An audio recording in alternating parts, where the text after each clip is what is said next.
Kalong daksato এই মুহূৰ্তত মোলো একো আগমনা নাই চিহ্ন মোলো সকলো আবেগিক হৈ আছো আপোনাক মই দিলালো যেহেতু আমাৰ মাজৰ পৰা পচন বিভাগ সিৰিজত মডেল পাৰি সাৰব সিৰিজত নহল আজি তাৰিখত পচন পিলাটো সাৰাংগছাম এইখিনি অনুষ্ঠানটো আগবাঢ়িবৰ কাৰণে কোৱাৰ কাৰণে মই প্ৰথমতে সংক্ৰান্ত শৰ্মা সিংহ শতকোটি নমস্কাৰ জনাইছোঁ নলোক অকুমাৰাং মলোক অকুমাৰাং কমচন তাকাম দৌলৰাং মই কম পাছত এগৰাকী ৯০ দশকৰ শিল্পী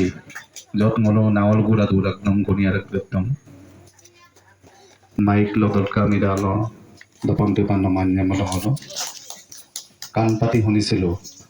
আল নাম ৰখাই পঢ়োঁ মোৰ গৌৰদাম ৰখাই পংগে মই তাত পঢ়োঁ ঠিক এটা মোৰ অনুভৱ মোক অভিজ্ঞতাৰে কওঁ যাৰ কাৰণে আজি আপোনালোকে মোক ফিৰোজ পেগু হিচাপে চিনি পায় মই সংগীত ভাল পাইছিলোঁ অভিনয় ভাল পাইছিলোঁ কাৰণে মই কিজানি মোক ব্যক্তিগত অনুভৱটা মন দোকান বিৰুদ্ধে হ'লোঁ অনিল পাৰিম আমি ৯০ দশকতে চিনি পাওঁ গান এইটো অঞ্জামত আমি থমকিলোঁ আমাৰ সপোন আছিলে মলোক মৰবক ৰঙাই বগলতিৰ লগত মই লাগে গেল পাই আপোনাৰ বহুত সপোন দেখিছিলোঁ সৰু সময়তো মলোক আজো গাড়ীত এখন মাৰিছিলোঁ যে কাৰিকৰী দিশটো বহুত জটিল আছিলে টেকন'লজি টাইপৰ উন্নত মাঙাই মেলাম দাগাই মলোক অসমৰ আৰু আটাইতকৈ ভিতৰুৱা জেগা চাম্পিনে ভীমপৰা পঞ্চায়ত চব তাকো দলো চব গেলেন গেলা বোলো কিমান বোলো আগৰণা আছিলে বোলো গেলেন গেলা বোলো মাধ্যম দে মলোক অৱস্থাই নাই বোলো মোবাইল কো কামা ষ্টুডিঅ' কো কামা সদূৰ গুৱাহাটীত গৈ পিনে বোলো নিতম মগেলা বোলো আমাৰ মাজত আমাক অনুপ্ৰাণিত কৰিছিলে বোলো শিল্পী সমাজক অনুপ্ৰাণিত কৰিছিলে আৰু সাধাৰণ দৰ্শকক আমোদ দিছিলে আজি অকালতে অন্য এখন পৃথিৱীলৈ গুচি গ'ল শ্ৰীযুত ডক্টৰ পচন বিপাকা মৃগাং ডক্টৰ পচন বিপাকা আজি আমাৰ মাজত নাই মলকন্ন জুবিন দা আমাৰ গোটেই অসমৰ ভাৰতৰ নৱপ্ৰজন্মৰ যুৱ প্ৰজন্মৰ সকলো শ্ৰেণীৰ হাত থ্ৰব আছিলে অনিল পাতি চাৰকুচি মূলক মিচিং ৰেগামচৰ নেতৃত্ব মূলক এটা মূলক কিংবদন্তি আছিলে মূলক এটা নমস্য ব্যক্তি আছিলে সংগীত জগতৰ কাৰণে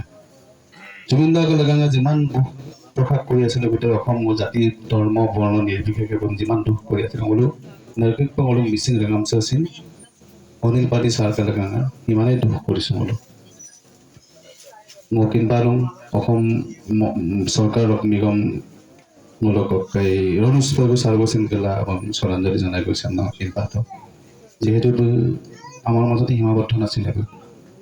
অসমৰ বিভিন্ন চুকে কোণে থকা মিচিং সমাজৰ ওচৰত নিগম কুংকেল দৌল একদম সাধাৰণভাৱে থকা সকলৰ মাজতো গোটেই প্ৰভাৱ আছিলে অনিল পাতি চাৰকে যথেষ্ট প্ৰভাৱ আছিলে জাতীয় সংগঠনে আৰু অলপ আগতে দেখিবলৈ পাইছিলোঁ অলপ প্ৰাক্তন কেন্দ্ৰীয় মন্ত্ৰী প্ৰাক্তন সাংসদ অসমৰ জনপ্ৰিয় মন্ত্ৰী বিধায়ক ভৰতন চাৰকে সহধৰ্মিনী শ্ৰীযুক্ত লালিনৰ বাইদেউ চিন বিদাকাই অনিল পাইং চাৰমিন কাটঙাই কয় MSc GM EM মানে সকলো শ্ৰেণীৰ মানুহৰ লগতে দখল আছিলে কাৰণ অনিল প্ৰভু এজন ভাল মহান শিল্পী আছিলে যাৰ কাৰণে অনিল পাতি চাৰবু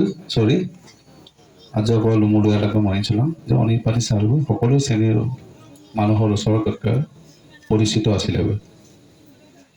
এনেহেন মহান ব্যক্তিজনক আমি হেৰুৱাই মোলো নিতম গান মাকচুং কিনো সেইটো মোলো মাৰ্জিত ৰূপত হ'ব লাগে গান মনে নাপাক গান গমলং চাওঁ কাৰণ আজি এসপ্তাহ হোৱাই নাই গোটেই চুমাৰ ডাঙলো কিন্তু শিকিন্দালি কৰিব নালাগে দুখ মালপালা নিতম কম লাগে আজি অসমত যেনেকৈ জুবিনৰ গান বাজি আছে ঠিক আমাৰ গানেৰে মই বিদায় দিম অনিল পাতি চাৰণে মোৰ গানেৰে বিদায় দিম কিন্তু মোলো গান দাম চিন বৰাকদম এনেকুৱা এটা গান গাওক মোক শিল্পী সমাজক কম য'ত ৰেনাম পিছত গুমাং কিৰিকেৰে গমদাম সেইবোৰ হ'ব নালাগে মই এই অৱস্থাত মই ক'ব নিদিওঁ তৎগাটো ইলাই কিন্তু আজি অনুষ্ঠানত সেইটো হ'ব নালাগে সেইটো মোক অনুভৱৰ পৰা কৈছোঁ মই নিজে মোক শিল্পী সমাজক কৈছোঁ ngolu mulai asina manam গান কমলাই মই তেতেগি রকম হলো সমর্থন জানাম উপভোগ করি এরম পিলাই যিকি নহওক চাই নাই ইউমক চাৰ মঙ্গলকে কুমচৰা লাগব